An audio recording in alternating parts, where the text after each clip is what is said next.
KPM.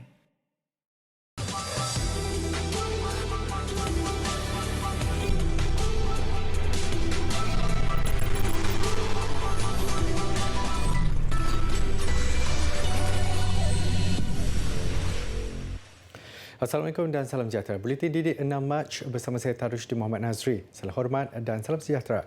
231 lagi sekolah rendah di Sarawak dibenar beroperasi secara bersemuka mulai Isnin ini. Jawatankuasa Pengurusan Bencana Negeri JPBN Sarawak yang bermesyuarat dengan Jabatan Pendidikan Negeri mencapai keputusan itu setelah penilaian risiko dibuat.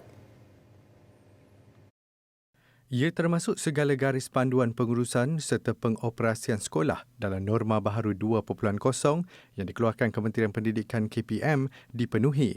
Bagaimanapun, sejumlah 220 sekolah rendah di kawasan berisiko tinggi penularan COVID-19 belum dibenarkan beroperasi sehingga 14 Mac. KPM sebelum ini membenarkan 814 sekolah rendah kerajaan dan sekolah bantuan kerajaan di Sarawak memulakan sesi persekolahan secara bersemuka mulai 1 Mac. Sejak beberapa hari lepas, tular pelbagai aktiviti atau tindak tanduk dilakukan calon SPM bagi meraihkan tamatnya peperiksaan itu. Ada segelintir daripada mereka yang menganggap tamatnya peperiksaan maka selesai sudah tanggungjawab menimba ilmu. Namun, ada yang lupa sebenarnya proses menuntut ilmu adalah proses berterusan dan perlu ada sifat hormat kepada guru atau pemberi sesuatu ilmu berkenaan. Justru nilai-nilai positif perlu diterapkan dari awal pendidikan bagi memupuk perasaan hormat terhadap guru dan institusi persekolahan. Beberapa tingkah laku calon lepasan SPM yang tular di media sosial mungkin didorong oleh perasaan teruja menamatkan alam persekolahan.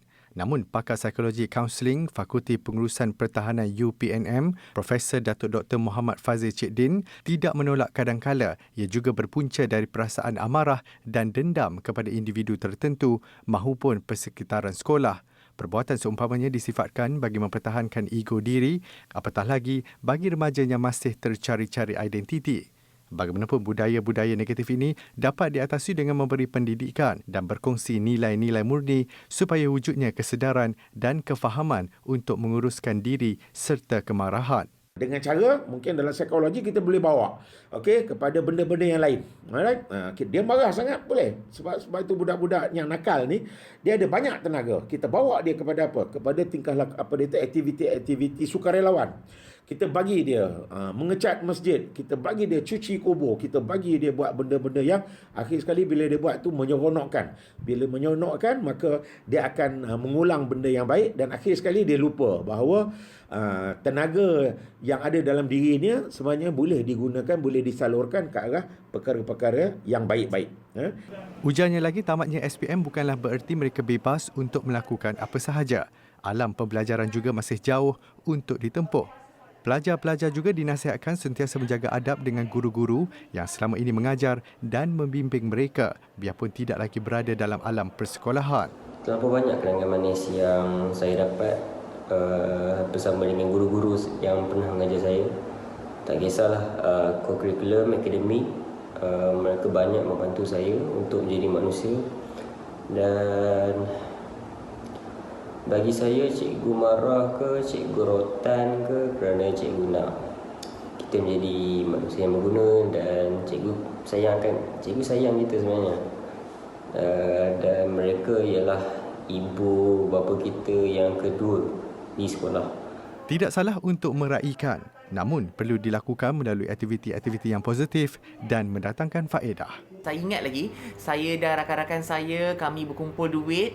Kami kumpul duit sampai kami boleh belanja cikgu dengan hadiahkan cikgu yang telah ajar kami lah. Jadi selepas saja SPM tu kami buat surprise lah dekat cikgu kan. Ajak cikgu makan ramai-ramai dengan kami bagi diorang sedikit cenderamata lah sebagai penghargaan kami buat cikgu. 7 kawasan di Semenanjung merekodkan gelombang haba tahap kuning atau berjaga-jaga sehingga semalam. Jabatan Meteorologi Malaysia, Met Malaysia memaklumkan lokasi itu ialah Choping Perlis, Kota Star Kedah, Kuala Kangsar Perak, Sepang Selangor, Alor Gajah Melaka serta Tangkak dan Batu Pahat di Johor. Jelasnya, tiada gelombang haba dikesan di Sabah dan Sarawak dan semua kawasan di dua negeri itu merekodkan suhu maksimum harian kurang 35 darjah Celsius. Tahap kuning merujuk kepada suhu maksimum harian 35 hingga 37 darjah Celsius untuk sekurang-kurangnya 3 hari berturut-turut. Status tahap jingga atau heat wave pula ialah suhu maksimum harian 38 hingga 40 darjah Celsius.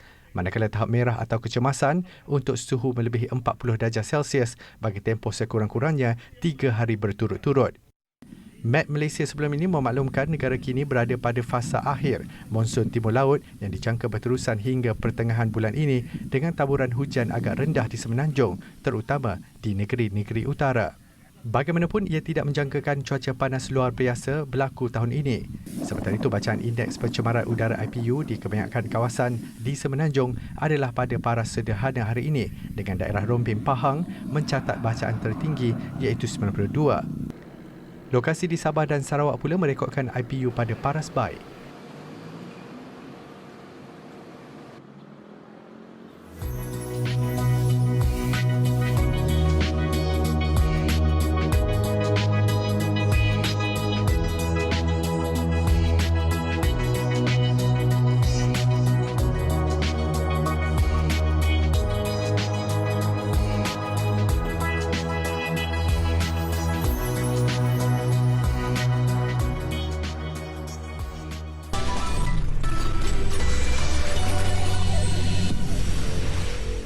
Ruang belajar dan rehat yang selesa itu antara kelebihan ditawarkan sebuah pusat tuition di Rawang Selangor bagi kemudahan murid sekolah untuk mengulang kaji pelajaran dalam keadaan yang kondusif.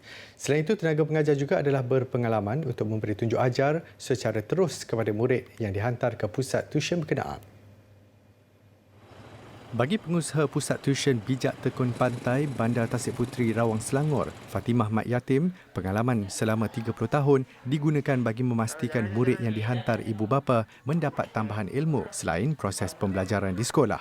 Antara kelainan ditawarkan di pusat tuition ini adalah ruang yang selesa untuk belajar, solat dan berehat. Kita menyediakan PDPR ni, satu kita ada ruang yang selesa juga dan kita ada internet lah. Tingkatan 5 sampai sekolah rendah, diorang boleh gunalah hemat kita orang. Contoh, sambil diorang belajar online, kalau tak faham, diorang boleh tanya kita lah. Dan kita pun mempunyai kepakaran jugalah sebab dah 30 tahun dalam bidang pendidikan kan. Makanan lah, kita ada kafe, diorang tak jemu lah. Maksudnya sambil diorang belajar, rehat sekejap, so boleh makan, minum, kita ada ruang solat, diorang boleh solat. Kalau nak rehat juga, nak rest minda boleh pergi ke perpustakaan mini, kita ada. Ada juga ibu bapa memilih pusat tuition ini untuk membolehkan anak mereka lebih fokus kepada pelajaran. Bagi saya, tempat ni sangat selesa. Kalau belajar di rumah, kadang-kadang ada distraction kan, daripada adik-adik. Lepas tu mak nak masak, kejap-kejap anak panggil line terputus ke, ataupun ada yang tak tahu tentang pelajaran kan. Nak tanya mak pun kadang-kadang tak tahu macam mana nak ajar. Jadi bila anak-anak ni tadi datang ke sini, dia boleh buat kelas PDPR. Kalau katakan ada terkendala ke apa-apa tu, cikgu-cikgu tutor lah yang akan tolong guide tu. Okay, first kali macam biasa kalau datang kena ambil suhu, lepas tu sanitize, dan bilangan pelajar lah. Bilangan pelajar kat sini kena, dia ada limit. Macam satu kelas ni kalau kita tengok 4 orang je kat sini kan boleh masuk. Pengalaman sama turut dikongsi murid yang menambah ilmu pengetahuan di pusat tuition ini. Saya rasa macam setiap kali saya datang sini rasa macam selesa nak belajar. Setiap kali saya jumpa guru-guru, saya rasa senang nak dapat ilmu. Belajar dekat rumah, saya rasa kurang interaksi, jadi saya susah nak faham apa yang guru cuba menyampaikan. Tapi bila saya belajar dekat sini, saya rasa cikgu-cikgu dapat membimbing saya dengan lebih baik. Best lagi, boleh tambah ilmu kat sini. Kat rumah susah lah, kalau belajar dengan mak saya buat kat rumah, hal-hal kat rumah. Kalau belajar kat sekolah semua kat sini, ada orang nak ajar kita. Kat sini senanglah, ada cikgu ajar saya, ada ajar kawan-kawan saya. Kat rumah susahlah, tak ada siapa nak ajar, kena buat sendiri. Memanfaatkan penggunaan media sosial bagi tujuan pembelajaran kepada murid dilihat satu usaha yang perlu dilakukan oleh semua guru di negara ini. Tamabula proses pengajaran dan pembelajaran di rumah PDPR masih dilaksanakan ketika ini. Ia lebih mudah dan diterima oleh generasi kini seiring dengan perkembangan teknologi. Seorang guru di Yan Kedah antara yang memanfaatkan medium TikTok untuk menyampaikan ilmu sejarah.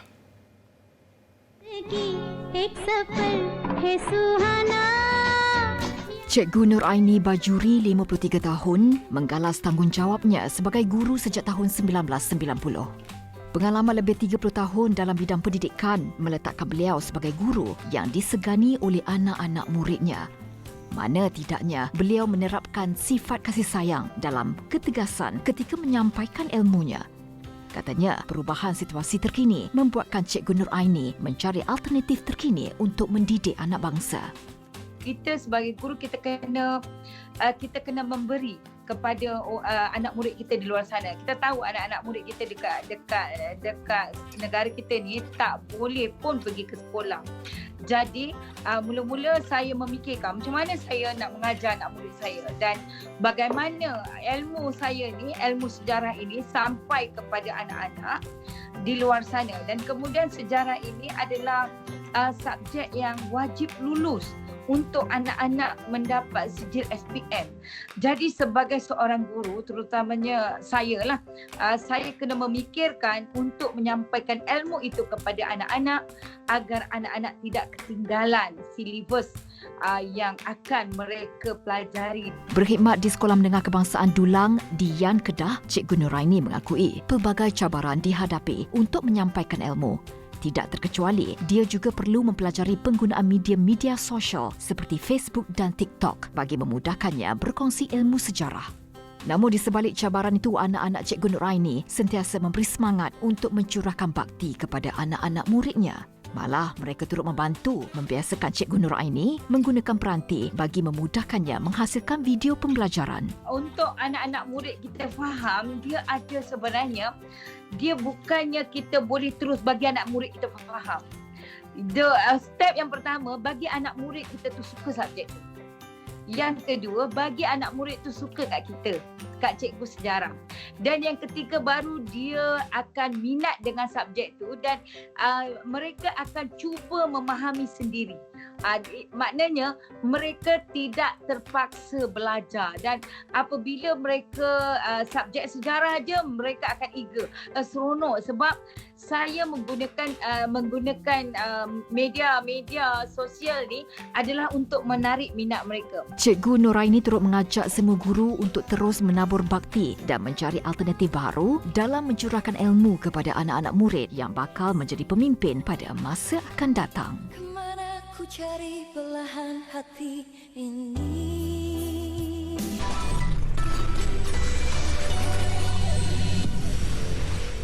Selepas ditutup berikutan Perintah Kawalan Pergerakan PKP, Zoo Negara kembali dibuka semula kepada pengunjung mulai semalam. Lokasi itu terus diserbu pengunjung yang rindu untuk melihat gelagat haiwan di Zoo Negara. Seawal jam 9 pagi lagi, jalan masuk ke Zoo Negara sesak dengan deretan kenderaan yang berpusu-pusu menuju ke sini. Malah ada antara pengunjung difahamkan telah sedia menunggu di pintu masuk sejak jam 8.30 pagi lagi. Berikutan sambutan menggalakkan itu, pengunjung terpaksa berbaris panjang sehingga keluar kawasan parkir untuk pendaftaran MySejahtera, memeriksa suhu badan, seterusnya membeli tiket. Walaupun terpaksa menunggu giliran, jelas terpancar keterujaan dan keceriaan di wajah mereka, khususnya anak-anak kecil yang tidak sabar untuk beriadab. Naib Presiden Zoo Negara Hafiz Rahmat berkata, semalam sahaja hampir 2,000 kehadiran pengunjung direkodkan. Berdasarkan sambutan semasa, jumlah itu dijangka terus meningkat kepada 3,000 orang sehingga petang tadi. Untuk kita masuk ialah had yang diberikan adalah 2,500 Jadi kita akan ikutkan secara ansuran lah, di mana pengunjung dah keluar kita akan gantikan dengan yang baru SOP kita, dan tetap pada pengunjung berjumlah 2,500 orang. Yang kita lakukan di sini ialah kita akan sentiasa maklumkan kepada mereka jumlah kemasukan pengunjung yang hadir pada hari tersebut atau waktu tersebut, dan bilakah waktu yang terbaik untuk mereka hadir. Dan oleh kerana kita ada kemasukan yang terhad, jadi kita akan beri mereka masa, dan juga jangan dah tak gunalah peluang ni, telefonlah zoo kurang-kurangnya untuk mengawal masa anda datang ke negara ini. Bagi pengunjung, pembukaan semula ini peluang kepada mereka melakukan aktiviti riadah dan meluangkan masa bersama keluarga. Plan lah sebab PKP pun dah habis. Jadi anak-anak saya pun dah lama tak keluar rumah apa semua kan. Jadi tengok zoo negara ni sesuai lah untuk dilawati, memandangkan kita tengok kawasan yang luas, jadi dia tak rasanya macam tak bersesak sangat lah, sesuai lah dalam tempoh PKPB ni. Sudah macam dah janji dengan dia dah lama sangat. Sebab PKP pun dah lama. Dulu nak datang pun tak berani sebenarnya nak datang zoo ni. fikir-fikir mungkin okey kot, sebab zoo kan tempat kita boleh jalan-jalan jauh-jauh kan, tak ada nak sesak-sesak apa semua. So rasa sesuai lah zoo negara ni. Dan dia punya tiket pun alhamdulillah berbaloi lah, happy lah. Saya pun jaga keluarga saya. Kalau kita tengok macam rapat sangat, kita tarik lah. Kita kalau boleh ke tempat yang crowded sangat, kita tak pergilah. Kita tunggu orang lengang dulu baru kita datang. Bagi menarik perhatian orang ramai, Zoo Negara juga membenarkan aktiviti memancing sejak 20 Februari lalu yang dibuka dari jam 9 pagi hingga 3.30 petang. Pematuhan SOP ketat turut dikenakan dengan mengehadkan 70 hingga 90 orang sehari, manakala ikan yang ditangkap melebihi 10 kg akan diserah kembali kepada pihak zoo. Aktiviti itu juga mendapat kebenaran atau lesen dari Majlis Perbandaran Ampang Jaya MPAJ. Ini banyak kolam tutup. Lepas tu yang buka-buka pun jauh-jauh kan. Jadi yang dekat sini sebab saya duduk pun dari Keramat. Jadi senang lah.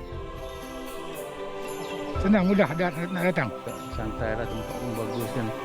Ada gazebo lagi, tak berapa panas. So, relax sikit lah. Sejak PKP 1.0 sehingga kini, Zoo Negara telah menerima peruntukan makanan dan fasiliti hampir RM5 juta dari pelbagai pihak, khususnya kerajaan, orang perseorangan dan pertubuhan bukan kerajaan NGO dalam memastikan kebajikan haiwan terus terpelihara. Sejak kebenaran beroperasi semula diberi kepada operator pawagam, respon positif terus diterima daripada orang awam. Tinjauan mendapati rata-rata penggemar filem sudah bergerak pantas membuat tempahan tiket secara dalam talian, dan kehadiran kaki wayang itu menghidupkan kembali suasana di pawagam yang telah lama suram. Tinjauan pembukaan semula operasi pawagam mendapati pengunjung yang hadir patuh dengan arahan norma baharu. Mereka juga tidak ambil mudah dengan amalan penting seperti penjarakan fizikal, mengambil bacaan suhu dan memakai pelitup muka. Sangat sedih lah tengok kat sini empty, but it's nice to see like there's life again. So it's really good to see that the entertainment scene can actually start building again. Semua memandangkan semua ekonomi pun dah buka, why not sinema buka juga? Tak ada apa-apa pun sebenarnya. Asalkan SOP jaga. So takut juga, but if follow SOP, I think should be alright. Sebenarnya ni bagus juga untuk pengusaha pawagam, businessman. For business, yes, it's quite good because they suffer for too long already. Bukan sahaja pengunjung, malah amalan sama perlu dipraktikkan pekerja dan kaki tangan ketika mengendalikan operasi harian. Ini termasuk aktiviti nyah kuman yang wajib dilakukan mengikut jadual yang ditetapkan. Bergerak ke hadapan, salah satu operator pawagam GSC menjangka penjualan tiket akan melonjak untuk minggu-minggu seterusnya. Ia didorong mood penonton yang ingin menikmati filem di skrin besar selepas beberapa bulan tidak dapat berbuat demikian.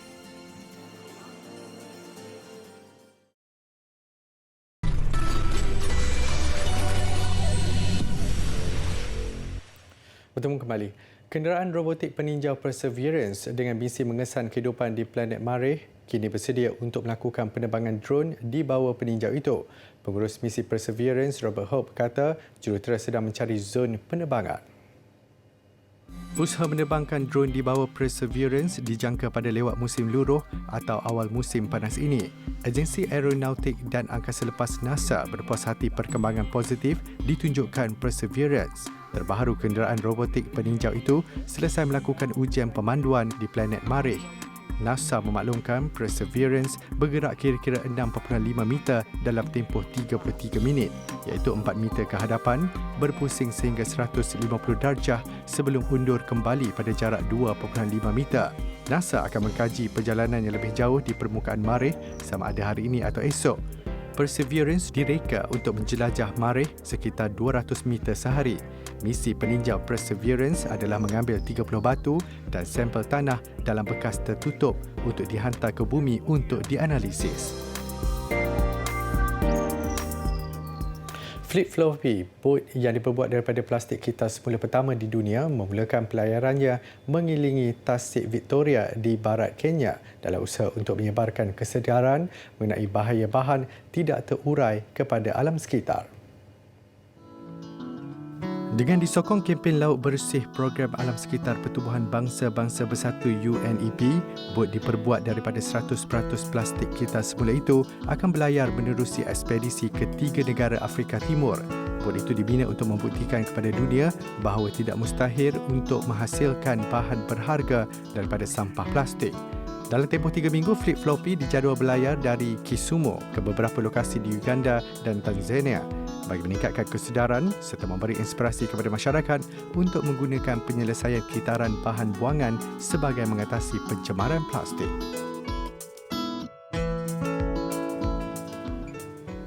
Aksi snow biking mengakhiri buletin Didik malam ini. Saya Tarushdin Muhammad Nazri. Salam hormat dan Assalamualaikum.